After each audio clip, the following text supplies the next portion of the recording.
Добар ден. Бажанакот на Сашо Мијалков, обвинителот за организиран криминал Јован Илиевски, во текот на вчерашниот ден власта во заменување го избра за председател на Комисијата за воедначување на казнената политика. И тоа на предлог на Марко Зврлевски. Ова е скандал сам по себе.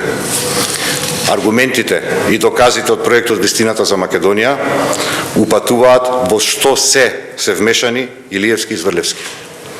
Затоа и се формираше специјално јавно обвинителство кое што ќе постапува по однос на криминалот од содржината од прислушуваниот материјал.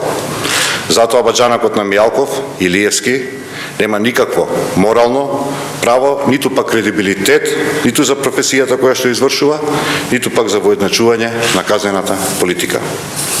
Овој скандалозен фамилиарен избор по налог на Никола Груевски и Сашо Мијалков доаѓа откако веќе беше избран советот во оваа комисија кога опозицијата беше надвор од собранието на крајот на месец август оваа година. Тоа покажува колкав е всушност стравот од соочување со одговорноста за се што оваа власт направи во изминативе 9,5 години. На Груевски и на Мијалков ништо нема да може да им помогне, ниту баџанак, ниту кум.